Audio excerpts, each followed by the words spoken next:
비켜라! 내가 먼저 왔어! 천냥은 내 것이다!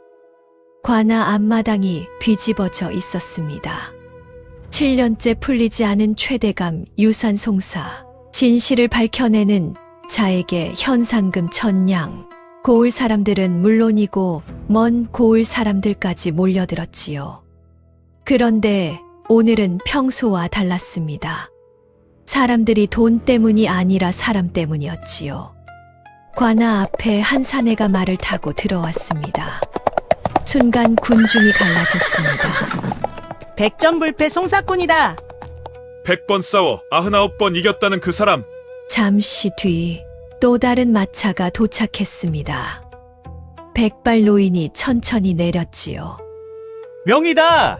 죽을 사람도 살린다는 명이!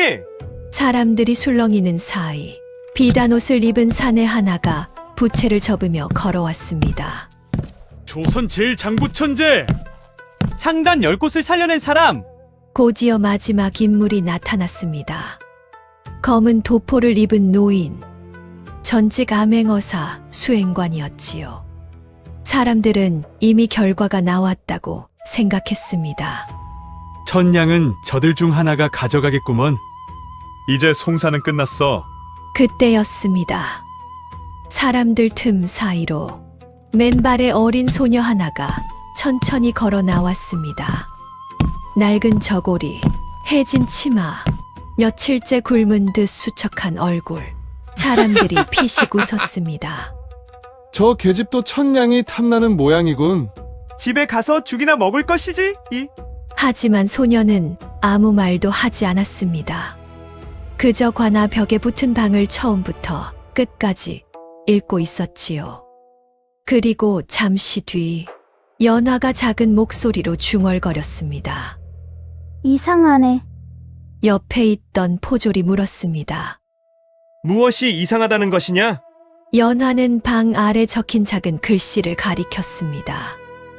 유산 송사라는데 왜 관아가 아니라 최대감 집에서 답을 찾으라고 적혀 있지요? 순간 포졸의 표정이 굳었습니다. 그리고 천천히 말했습니다. 그걸 물은 사람은 7년 동안 내가 처음이다. 순간 연화의 눈빛이 달라졌습니다. 그리고 바로 그때 관아 문이 열리며 사또가 모습을 드러냈습니다. 좋다. 지금부터 현상금 천냥이 걸린 최대감 송사를 시작하겠다. 사람들은 아직 몰랐습니다.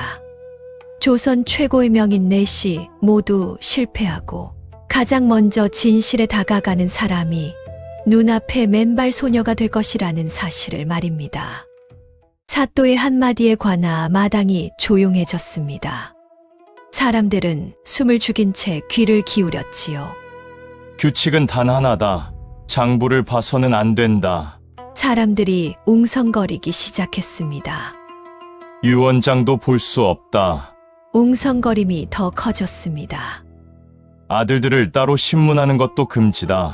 순간 여기저기서 탄식이 터져 나왔습니다. 가장 먼저 백전불패 송사꾼이 앞으로 나섰습니다. 장부도 못 보고 유언장도 못 보고 사람도 신문하지 못한다면 무엇으로 판단하라는 말이오? 사또는 담담하게 대답했습니다. 그것이 최대감의 유언이다. 순간 마당이 술렁였습니다. 7년 동안 아무도 답을 찾지 못한 이유가 바로 그것이었지요. 그때 송사꾼이 자신 있게 웃었습니다. 좋소! 그렇다면 내가 먼저 해보겠소! 사람들이 환호했습니다. 조선 팔도에서 이름난 송사꾼, 거짓말쟁이도 울게 만든다는 인물이었으니까요. 송사꾼은 곧장 최대감 집으로 향했습니다. 사람들도 우르르 뒤를 따랐지요. 잠시 후 그가 멈춘 곳은 연못가 정자였습니다. 송사꾼은 다리를 손으로 두드려 보더니 씩 웃었습니다. 야, 찾았소. 순간 군중들이 술렁였습니다. 벌써! 역시 다르구먼. 송사꾼은 새로 교체된 나무 다리를 가리켰습니다.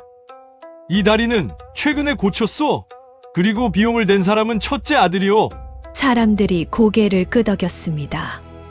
늙은 아버지가 가장 좋아하던 곳을 챙긴 사람. 그 사람이 후계자요. 그리고 단호하게 외쳤습니다. 후계자는 첫째 아들이다. 순간 여기저기서 감탄이 터졌습니다. 너무 그럴듯했기 때문입니다.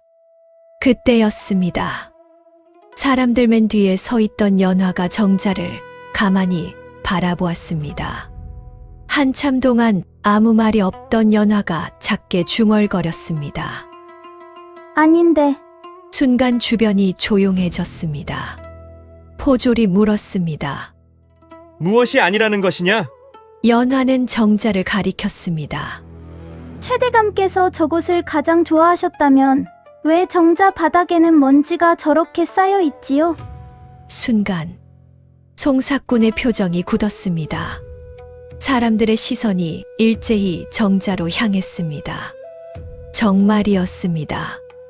다리는 새 것이었지만 정작 정자 안에는 오랫동안 사람이 드나든 흔적이 없었습니다. 마치 누군가 보여주기 위해 다리만 새로 고쳐놓은 것처럼 말입니다. 군중들이 술렁이기 시작했습니다. 그러고 보니 이상하곤. 처음으로 백전불패 송사꾼의 얼굴에서 웃음이 사라졌습니다. 그리고 바로 그때 대문 밖에서 마차 한 대가 멈춰 섰습니다. 사람들이 돌아보았습니다. 백발의 명의가 천천히 내려오고 있었지요. 그런데 그는 정자를 보자마자 송사꾼과 전혀 다른 말을 꺼냈습니다. 후계자는 첫째가 아닙니다. 순간 관아가 다시 뒤집어졌습니다. 백발의 명의가 천천히 앞으로 걸어 나왔습니다. 사람들은 숨을 죽였습니다. 임금이 직접 부를 정도로 이름난 명의였기 때문입니다. 이번엔 다르겠지. 송사꾼도 틀렸는데 명의는 다를 거야. 명의는 아무 말 없이 집 안으로 들어갔습니다. 그리고 곧장 최대감이 머물던 방으로 향했지요. 방 안에 들어선 그는 잠시 눈을 감았습니다. 마치 냄새를 맡는 듯 했습니다. 잠시 후 그가 눈을 떴습니다. 후계자는 셋째 아들입니다. 순간 사람들이 술렁였습니다. 벌써? 이번엔 또 왜 셋째지? 명의는 방 한쪽에 쌓인 약재를 가리켰습니다. 이 약재는 하루 이틀 쓰는 것이 아닙니다. 몇 해 동안 꾸준히 써야 하는 약입니다. 사람들이 고개를 끄덕였습니다. 그리고 이 약을 구해온 사람은 셋째 아들, 병든 아버지 곁을 끝까지 지킨 사람이지요. 잠시 후 명의가 결론을 내렸습니다. 아버지의 마지막 시간을 함께한 사람, 그가 후계자입니다. 이번에도 너무 그럴듯했습니다. 사람들은 금세 설득되기 시작했습니다. 그때 또 한 번 작은 목소리가 들렸습니다. 그것도 아닌데, 명의의 눈썹이 꿈틀했습니다. 포졸은 이제 익숙하다는 듯 물었습니다. 이번에는 무엇이 이상하다는 것이냐? 연화는 창문을 가리켰습니다. 최대감께서 오랫동안 누워 계셨다면 왜 창문은 한 번도 열지 않은 것처럼 먼지가 쌓여 있을까요? 순간 방 안이 조용해졌습니다. 사람들의 시선이 창문으로 향했습니다. 정말이었습니다. 창틀에는 먼지가 두껍게 쌓여 있었습니다. 오랫동안 열지 않은 흔적이 분명했습니다. 연화는 조용히 말을 이었습니다. 아픈 사람이 가장 보고 싶은 건 바깥 세상 아닐까요? 그런데 이 방은 누군가 일부러 사용한 흔적만 남겨놓은 것 같습니다. 명의의 표정이 굳어졌습니다. 사람들도 웅성거리기 시작했습니다. 듣고 보니 그러네. 정말 이상하곤. 백전불패 송사꾼에 이어 명의까지 흔들리기 시작했습니다. 그때였습니다. 대문 밖에서 말발굽 소리가 들려왔습니다. 두두두두. 사람들이 일제히 밖으로 뛰어나갔습니다. 화려한 비단옷을 입은 사내가 말에서 내리고 있었지요. 조선 제1상단의 장부천재였습니다. 그는 집 안을 한 바퀴 둘러보더니 첫 마디부터 모두를 놀라게 했습니다. 두 사람 다 틀렸어. 답은 돈이 알려줄 것이오. 순간 군중들이 다시 술렁이기 시작했습니다. 조선 제1상단의 장부천재가 창고 안으로 들어섰습니다. 그는 다른 사람들처럼 정자도 보지 않았고 병실도 보지 않았습니다. 곧장 창고로 향했지요. 잠시 후 곡식 포대 앞에 멈춘 그가 미소를 지었습니다. 이제 알겠군. 사람들이 숨을 삼켰습니다. 또 답이 나온 것이었습니다. 무엇을 알아냈다는 것이오? 장부천재는 창고를 둘러보며 말했습니다. 최대감은 거상이었소. 거상은 사람보다 숫자를 믿는 법. 사람들이 고개를 끄덕였습니다. 그럴듯했지요. 장부천재는 손가락으로 창고를 가리켰습니다. 3년 전보다 곡식이 2배 늘었습니다. 상단 수익도 크게 늘었지요. 그 일을 한 사람이 둘째 아들입니다. 사람들 사이에서 감탄이 터졌습니다. 역시 장부천재야. 숫자는 거짓말을 안 하지. 장부천재가 결론을 내렸습니다. 최대감은 가장 능력 있는 사람을 선택했소. 후계자는 둘째 아들입니다. 순간 사람들이 웅성거리기 시작했습니다. 송사꾼은 첫째, 명의는 셋째, 장부천재는 둘째, 셋의 답이 모두 달랐던 것입니다. 그런데 그때 또 익숙한 목소리가 들렸습니다. 그것도 이상한데 이번에는 장부천재가 직접 돌아봤습니다. 어린아이가 무엇이 이상하다는 것이오? 연화는 천천히 포대 하나 앞으로 걸어갔습니다. 그리고 바닥을 가리켰지요. 정말 창고가 커진 게 맞다면 왜 가장 오래된 포대가 맨 앞에 있지요? 순간 장부천재의 표정이 굳었습니다. 사람들도 고개를 갸웃했습니다. 보통은 오래된 것부터 먼저 꺼내 쓰지 않나요? 그런데 여기는 반대예요. 사람들이 포대를 살펴보기 시작했습니다. 정말이었습니다. 오래된 포대들이 일부러 잘 보이는 앞쪽에 놓여 있었던 것입니다. 마치 누군가 보여주려고 쌓아놓은 것처럼 군중이 술렁였습니다. 그러고 보니 이상하네. 누가 일부러 꾸민 것 같군. 장부천재는 처음으로 말을 잃었습니다. 송사꾼, 명예, 장부천재, 전국 최고 명인 셋이 모두 연화에게 막힌 것입니다. 그때 지금까지 말없이 지켜보던 검은 도포의 노인이 앞으로 걸어 나왔습니다. 전직 암행어사 수행관이었지요.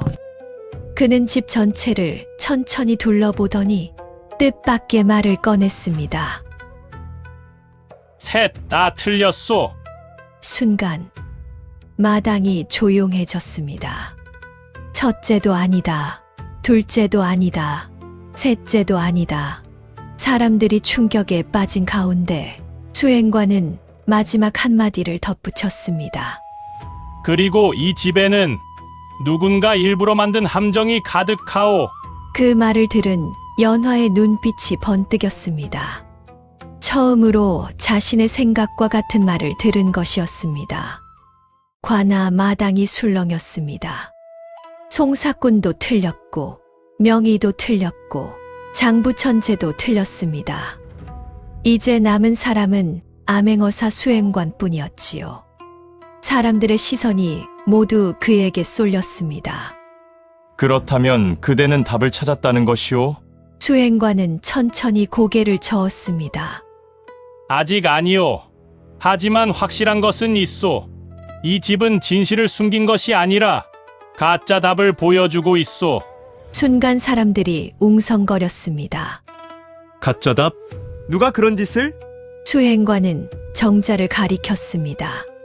첫째를 의심하게 만들고 병실을 가리켰습니다.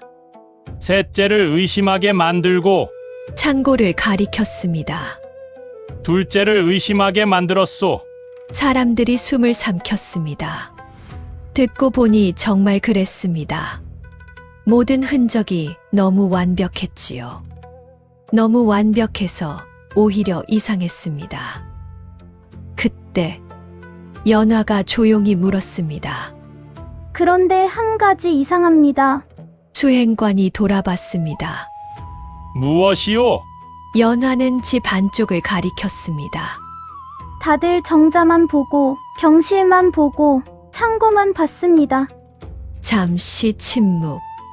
그런데 왜 최대감이 가장 오래 머물던 사랑채는 아무도 보지 않았지요? 순간 수행관의 표정이 굳었습니다. 사또도 눈을 크게 떴습니다. 생각해보니 이상했습니다. 최대감이 가장 오래 생활하던 곳. 그런데 아무도 그곳을 제대로 살피지 않았던 것입니다. 사랑채. 연화는 이미 걸음을 옮기고 있었습니다. 사람들도 뒤따랐지요. 사랑채 안은 조용했습니다. 먼지가 내려앉은 가구들, 낡은 책상, 오래된 병풍. 그런데 연화의 발걸음이 멈췄습니다. 창가에 놓인 낡은 의자 하나 때문이었습니다. 저거다. 사람들이 의자를 바라봤습니다. 겉으로는 평범했습니다. 하지만 연화는 의자 주변을 천천히 돌았습니다. 한 바퀴, 두 바퀴, 그리고 갑자기 쪼그려 앉았습니다. 이상해. 포졸이 다가왔습니다. 또 무엇이냐? 연화는 바닥을 가리켰습니다. 보세요. 의자 오른쪽 바닥만 달아 있습니다. 사람들이 가까이 모였습니다. 정말이었습니다. 왼쪽은 멀쩡했습니다. 앞도 아니고 뒤도 아니었습니다. 오직 오른쪽만 달아 있었지요. 누군가가 오랫동안 항상 같은 자리에 앉았다는 뜻입니다. 순간 사람들이 서로 얼굴을 바라보았습니다. 가족일까요? 아들들일까요? 아니면 다른 사람일까요? 그때 연화의 시선이 의자 뒤 병풍으로 향했습니다. 그리고 병풍 한 곳에서 눈을 떼지 못했습니다. 왜 저기만 색이 바랬지? 순간 그녀는 병풍 쪽으로 천천히 걸어가기 시작했습니다. 그리고 그 병풍 뒤에 7년 동안 아무도 발견하지 못한 비밀이 숨어 있었습니다. 사람들은 숨을 죽인 채 연화를 바라보았습니다. 연화는 병풍 앞으로 다가갔습니다. 그리고 색이 바른 부분을 손으로 천천히 쓸어내렸지요. 그 순간 툭! 작은 나무 조각 하나가 바닥으로 떨어졌습니다. 뭐가 나온 게냐? 연화는 나무 조각을 집어들었습니다. 그리고 새겨진 글자를 읽는 순간 표정이 굳었습니다. 효자가 아니에요. 순간 방 안이 조용해졌습니다. 뭐라고? 연화는 다시 읽었습니다. 효자가 아니에요. 사람들이 웅성거리기 시작했습니다. 말도 안 돼. 유언에는 효자에게 물려준다고 적혀 있었잖아. 첫째 아들도 얼굴이 굳었습니다. 둘째와 셋째도 마찬가지였지요. 그때 연화는 병풍 뒤를 다시 살펴보았습니다. 그리고 손끝으로 벽을 두드렸습니다. 톡, 톡, 톡. 한 곳에서 소리가 달랐습니다. 비어 있다. 수행관의 눈빛이 번뜩였습니다. 비켜 보시오. 그가 벽을 밀자 딸깍 숨겨진 장치가 움직였습니다. 순간 병풍 뒤 벽이 천천히 열리기 시작했습니다. 끼익 사람들은 입을 다물지 못했습니다. 비밀방이다. 세상에! 7년 동안 아무도 발견하지 못했던 공간이었던 것입니다. 그 안에는 작은 나무 상자 하나가 놓여 있었습니다. 사람들의 눈이 반짝였습니다. 유언장이다. 드디어 후계자가 나오겠구나. 사또가 상자를 열었습니다. 그런데 모두의 예상이 빗나갔습니다. 금은 보화도 없고 유언장도 없었습니다. 대신 낡은 공책 수십 권이 들어 있었지요. 사또가 첫 장을 펼쳤습니다. 그리고 읽기 시작했습니다. 첫째가 효를 가장한 날, 순간 첫째의 얼굴이 굳었습니다. 다음 장, 둘째가 돈 때문에 사람을 내친 날, 둘째의 얼굴도 하얗게 질렸습니다. 다음 장, 셋째가 칭찬받기 위해 눈물을 보인 날, 셋째도 고개를 떨구었습니다. 사람들은 충격에 빠졌습니다. 그 책은 효도를 기록한 책이 아니었습니다. 20년 동안 최대감이 직접 기록한 세 아들의 거짓과 욕심이었던 것입니다. 세상에. 그래서 후계자를 정하지 못한 거였군. 그때 연화가 책 한 권을 집어들었습니다. 다른 사람들은 내용만 읽고 있었지만 연화는 날짜를 보고 있었지요. 한 장, 두 장, 세 장. 그러다가 갑자기 손이 멈췄습니다. 없다. 포졸이 물었습니다. 무엇이 없다는 것이냐? 연화는 마지막 장을 펼쳤습니다. 20년 동안 하루도 빠짐없이 기록했는데 죽기 직전 석 달 기록만 사라졌습니다.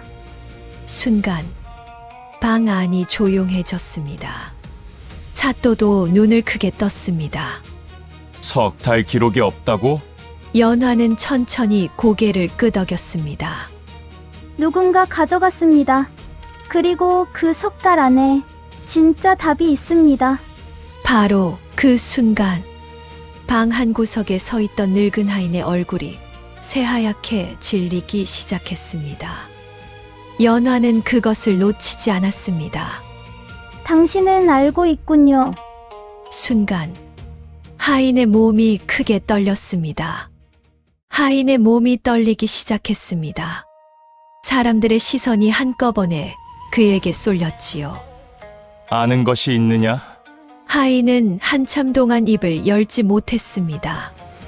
마치 7년 동안 숨겨온 비밀을 꺼내기 두려운 사람 같았지요.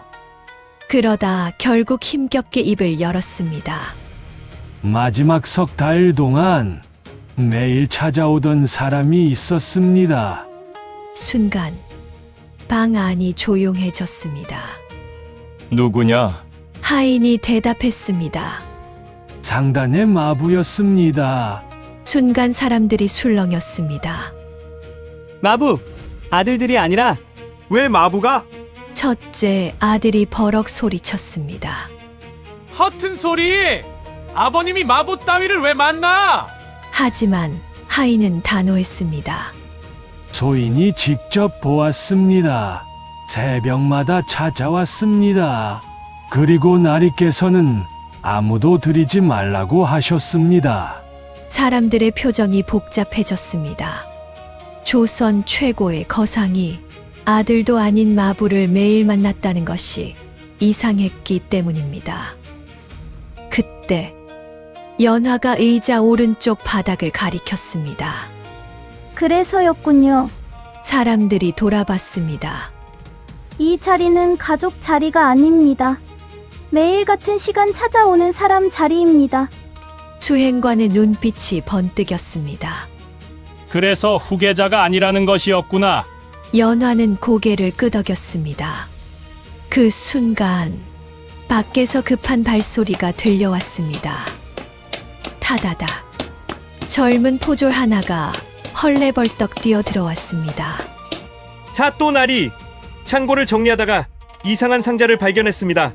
사람들이 깜짝 놀랐습니다. 무슨 상자냐? 최대감 이름이 적혀 있습니다. 순간 연화의 눈빛이 달라졌습니다. 사또와 사람들은 급히 창고로 달려갔습니다.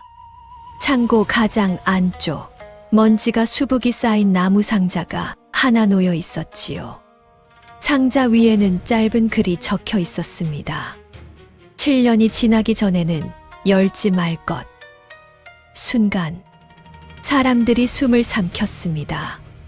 바로 오늘이 최대감이 죽은 지 정확히 7년 되는 날이었던 것입니다. 사또는 떨리는 손으로 상자를 열었습니다. 상자 안에는 두꺼운 장부와 함께 작은 황금 열쇠 하나가 놓여 있었습니다. 순간 관아가 뒤집혔습니다. 황금 열쇠다. 진짜 유산이 있었어. 금고 열쇠네. 첫째, 둘째, 셋째의 눈빛도 순식간에 바뀌었습니다. 7년 동안 포기했던 욕심이 다시 살아난 것이었지요. 그런데 사람들이 환호하는 동안 연화만 열쇠를 가만히 바라보고 있었습니다. 그리고 작게 중얼거렸습니다. 이상하네. 포졸이 물었습니다. 이번에는 또 무엇이냐? 연화는 황금 열쇠를 들어 보였습니다. 진짜 금고 열쇠라면 왜 이렇게 작을까요? 순간 사람들의 표정이 굳었습니다. 그리고 연화는 열쇠 손잡이 안쪽에 새겨진 아주 작은 글자를 발견했습니다. 거기에는 뜻밖의 이름 하나가 적혀 있었습니다.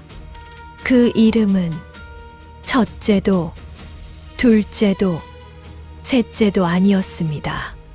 전혀 들어본 적 없는 어린아이의 이름이었습니다. 이 아이는 누구지? 창고 안이 조용해졌습니다. 사람들의 시선이 모두 황금 열쇠로 향해 있었지요. 하지만 연화는 열쇠가 아니라 그 위에 적힌 이름을 보고 있었습니다. 소명? 사람들은 서로 얼굴을 바라보았습니다. 처음 듣는 이름이었기 때문입니다. 아들들 이름도 아니고 집안 사람 이름도 아니로구나. 그때 늙은 하인의 얼굴이 다시 굳었습니다. 연화는 곧바로 알아차렸습니다. 또 알고 계시는군요. 하인이 한숨을 내쉬었습니다. 그 아이를 어떻게 잊겠습니까? 순간 사람들이 술렁였습니다. 누구냐? 하인은 힘겹게 입을 열었습니다. 열해 전 굶어 죽을 뻔했던 아이입니다. 사람들이 의아한 표정을 지었습니다. 최대감께서 거두어 살려주셨지요. 그런 아이가 있었다고? 하지만 얼마 지나지 않아 사라졌습니다. 순간 연화의 눈빛이 흔들렸습니다. 사라졌다고요? 예, 최대감께서 직접 데리고 떠나셨습니다. 사람들은 더욱 혼란스러워졌습니다. 황금 열쇠, 정체 모를 아이, 사라진 마부, 모든 것이 하나로 연결되는 듯 했지만 아직 답은 보이지 않았습니다. 그때 연화가 장부 마지막 장을 펼쳤습니다. 그리고 아무도 읽지 않았던 작은 글씨를 발견했습니다. 열쇠를 가진 자는 순간 사람들이 숨을 죽였습니다. 상골 배움터로 가라. 방 안이 조용해졌습니다. 사또가 물었습니다. 배움터? 하인이 놀란 얼굴로 외쳤습니다. 설마 마지막으로 다녀오신 그 마을? 연화는 고개를 끄덕였습니다. 바로 지도에 표시된 마지막 마을이었습니다. 최대감이 죽기 열흘 전 마부와 함께 다녀온 유일한 곳, 그곳이었지요. 다음 날 사또와 연화, 수행관, 마부를 찾기 위한 포졸들까지 모두 길을 나섰습니다. 하루 종일 산길을 달린 끝에 작은 산골 마을에 도착했지요. 그런데 마을 입구에 들어선 순간 모두가 걸음을 멈췄습니다. 세상에, 이게 뭐야? 가난한 산골 마을 한가운데 새로 지은 커다란 배움터가 서 있었던 것입니다. 아이들 웃음소리가 들려왔습니다. 책 읽는 소리도 들렸습니다. 굶주린 마을이라던 곳에서 아이들이 환하게 웃고 있었지요. 그때 연화의 시선이 배움터 문으로 향했습니다. 문에는 오래된 자물쇠가 달려 있었습니다. 그리고 그 크기가 황금 열쇠와 정확히 같았습니다. 연화는 천천히 열쇠를 꺼냈습니다. 사람들은 숨조차 쉬지 못했습니다. 금고가 열릴 거라 생각했는데 열쇠가 향한 곳은 아이들이 공부하는 배움터였기 때문입니다. 연화가 자물쇠에 황금 열쇠를 넣는 순간 철컥 문이 열렸습니다. 그런데 안에는 금은 보화가 아니라 모두를 얼어붙게 만드는 편지 한 장이 놓여 있었습니다. 편지 첫 줄에는 이렇게 적혀 있었습니다. 내 아들들은 끝내 찾지 못할 것이다.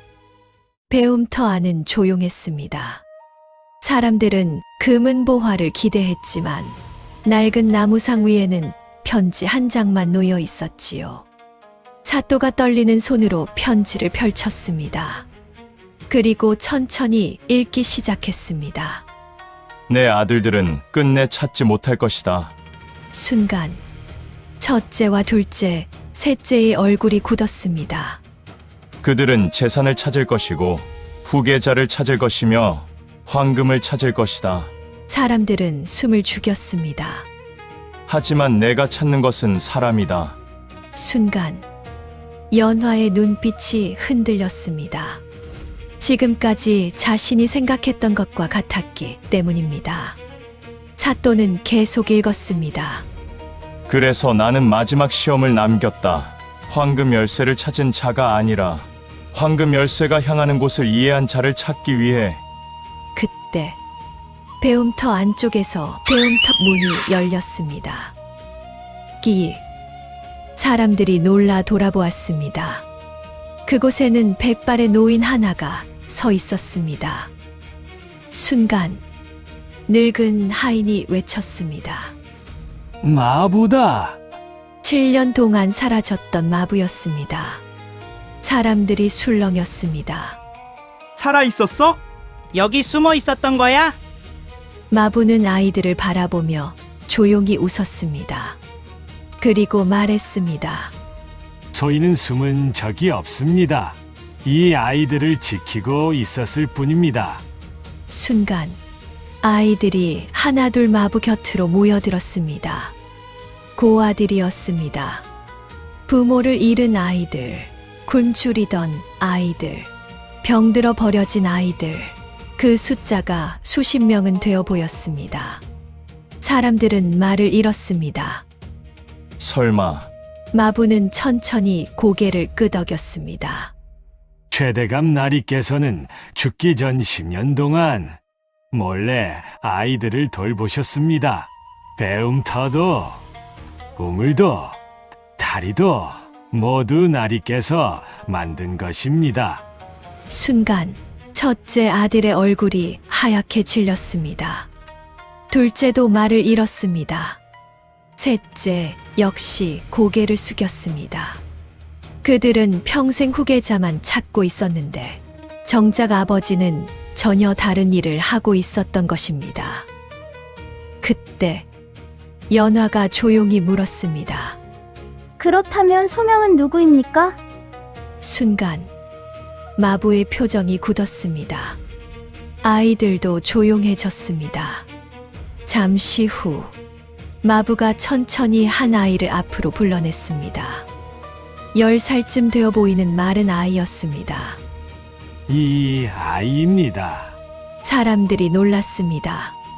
황금 열쇠에 적혀 있던 이름, 바로 그 아이였던 것입니다. 그런데 그 순간 연화의 눈빛이 달라졌습니다. 무언가 마지막 퍼즐 하나가 아직 맞지 않았던 것입니다. 아니야. 아직 끝난 게 아니야. 사람들이 놀란 얼굴로 연화를 바라보았습니다. 그리고 연화는 편지 맨 아래 아무도 읽지 않은 마지막 한 줄을 발견했습니다. 그 순간 연화의 얼굴이 굳어졌습니다. 왜냐하면 그 문장은 지금까지 모든 사람이 완전히 잘못 생각하고 있었다는 사실을 말해주고 있었기 때문입니다. 편지 마지막 줄에는 이렇게 적혀 있었습니다. 소명도 정답이 아니다. 배움터 안이 조용해졌습니다. 사람들은 자신의 귀를 의심했습니다. 황금 열쇠, 사라진 마부, 고아들, 소명, 모든 수수께끼가 풀렸다고 생각했기 때문입니다. 그런데 편지 마지막 줄은 전혀 다른 이야기를 하고 있었습니다. 소명도 정답이 아니다. 첫째 아들이 버럭 소리쳤습니다. 대체 정답이 몇 개란 말이오? 둘째도 답답한 듯 외쳤습니다. 후계자도 아니고 마부도 아니고 소명도 아니라면 도대체 누구란 말이오? 사람들이 웅성거리기 시작했습니다. 그때 연화가 편지를 다시 읽었습니다. 한 줄, 두 줄, 세 줄, 그리고 문득 고개를 들었습니다. 이상합니다. 사또가 물었습니다. 무엇을 발견했느냐? 연화는 편지 한 구절을 가리켰습니다. 최대감께서는 계속 사람을 찾는다고 적었습니다. 그런데 단 한 번도 후계자라는 말을 쓰지 않았습니다. 순간 수행관의 눈빛이 번뜩였습니다. 그렇군. 무엇이? 수행관은 천천히 주변을 둘러보았습니다. 아이들, 배움터, 우물, 새 다리, 그리고 마을 사람들. 우리는 계속 한 사람을 찾고 있었소. 하지만 최대감은 처음부터 한 사람을 찾은 적이 없었소. 순간 연화의 머릿속에서 모든 조각이 맞춰졌습니다. 정자, 병실, 창고, 비밀장부, 황금 열쇠, 배움터, 전부 하나를 가리키고 있었습니다. 사람이 아니었구나. 사람들이 놀란 얼굴로 바라보았습니다. 그게 무슨 뜻이냐? 연화는 천천히 배움터 밖으로 걸어 나갔습니다. 그리고 마을을 가리켰습니다. 최대감이 남기려 했던 것은 후계자가 아닙니다. 한 사람도 아닙니다. 이 마을입니다. 순간 모두가 얼어붙었습니다. 연화는 말을 이어갔습니다. 그래서 우물을 만들고, 그래서 배움터를 만들고, 그래서 아이들을 모았습니다. 재산을 물려줄 사람을 찾은 게 아니라 이 마을이 계속 살아남을 방법을 찾은 것입니다. 사람들이 말을 잃었습니다. 그때 마부가 조용히 무릎을 꿇었습니다. 그리고 품속에서 마지막 봉인된 편지 하나를 꺼냈습니다. 나리께서 말씀하셨습니다. 진짜 답을 찾은 사람이 나타나면 이 편지를 건네주라고. 순간 연화의 눈빛이 흔들렸습니다. 7년 동안 숨겨진 정말 마지막 편지였습니다. 사또가 봉인을 뜯었습니다. 그리고 첫 문장을 읽는 순간 손이 떨리기 시작했습니다. 세상에. 사람들이 다급히 물었습니다. 무슨 내용입니까? 사또는 믿을 수 없다는 얼굴로 편지를 내려다보았습니다. 왜냐하면 그 편지에는 최대감이 연화를 알고 있었다는 내용이 적혀 있었기 때문입니다. 배움터 안이 얼어붙었습니다. 사또의 손이 떨리고 있었습니다. 사람들은 숨도 쉬지 못한 채 편지만 바라보았지요. 무슨 내용입니까? 어서 읽어 주시오. 사또는 천천히 편지를 읽기 시작했습니다. 이 편지를 읽고 있다면 마침내 진짜 답을 찾은 사람이 나타난 것이다. 순간 사람들의 시선이 연화에게 향했습니다. 사또는 다음 문장을 읽었습니다. 그 사람은 아마 어린 소녀일 것이다. 순간 관아 사람들은 물론 마을 사람들까지 모두 굳어버렸습니다. 뭐라고? 소녀라고? 사또도 믿을 수 없는 표정이었습니다. 그 사람이 올 때에는 맨발일 가능성이 높다. 사람들의 눈이 동시에 연화의 발로 향했습니다. 맨발이었습니다. 설마. 어떻게 이런 것까지? 연화 역시 놀란 표정이었습니다. 사또는 계속 읽었습니다. 그 아이는 재산보다 사람을 먼저 볼 것이다. 답보다 질문을 먼저 볼 것이다. 그리고 남들이 보는 곳이 아니라 남들이 지나치는 곳을 볼 것이다. 순간 송사꾼, 명예, 장부천재, 수행관 모두 말없이 연화를 바라보았습니다. 지금까지 연화가 보여준 모습 그대로였기 때문입니다. 그런데 그 다음 문장을 읽는 순간 사또의 얼굴이 완전히 굳어졌습니다. 이럴 수가. 사람들이 다급히 물었습니다. 또 무슨 내용입니까? 사또는 침을 삼켰습니다. 그리고 마지막 부분을 읽었습니다. 그 아이에게 전하라. 나는 후계자를 찾지 않았다.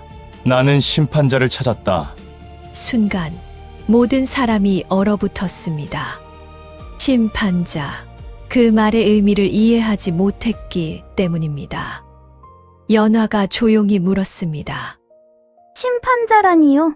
사또는 마지막 줄을 읽었습니다. 내 세 아들은 모두 시험에 실패했다. 그러므로 재산의 주인은 아들들이 아니다.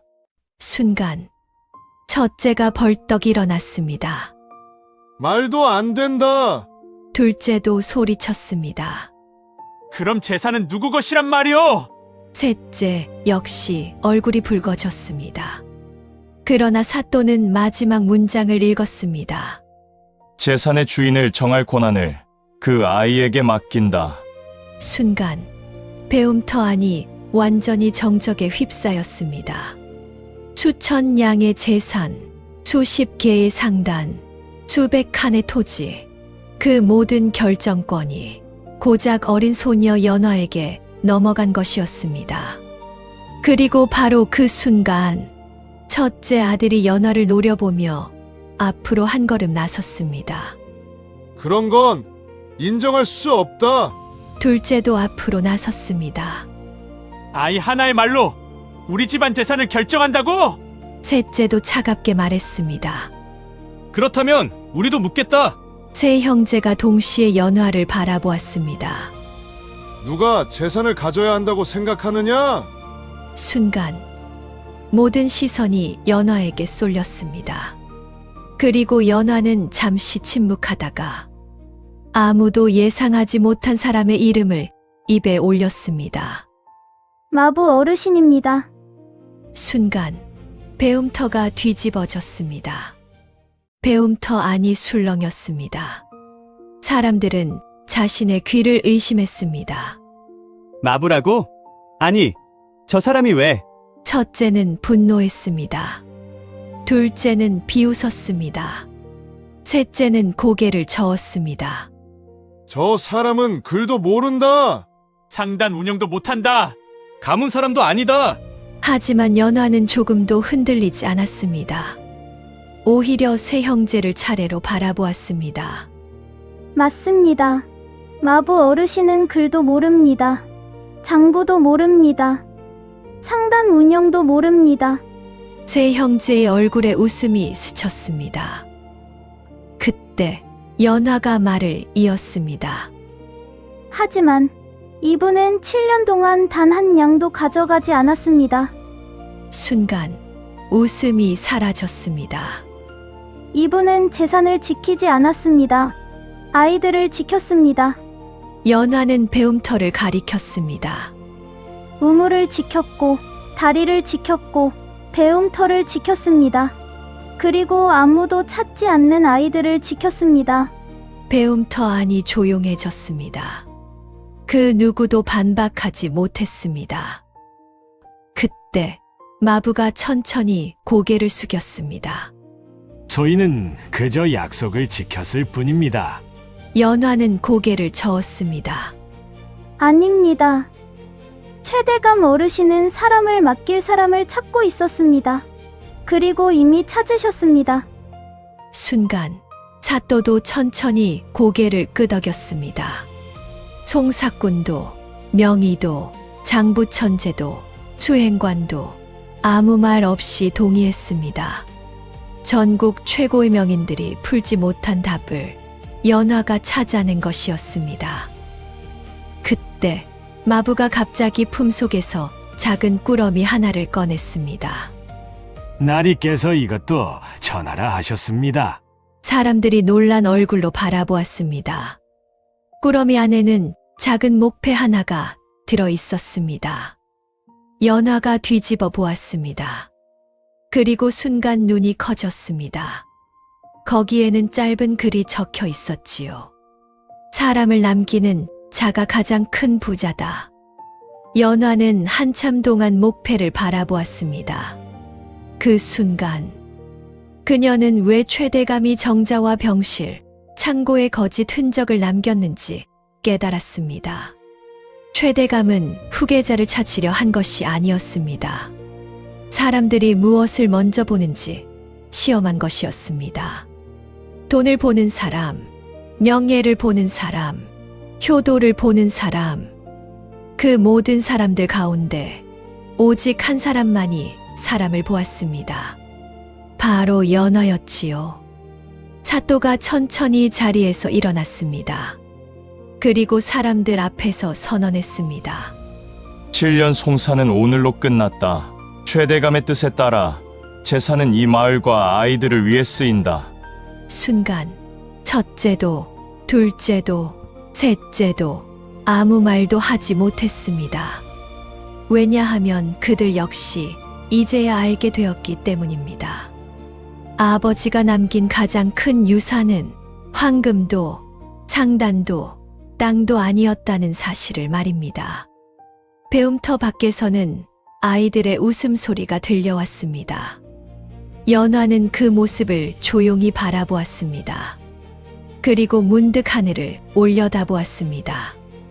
마치 어디선가 최대감이 웃고 있는 것 같았지요. 재산은 남길 수 있습니다. 하지만 사람을 남기는 일은 아무나 할 수 없습니다. 가장 큰 유산은 금이 아니라 누군가의 내일이었습니다.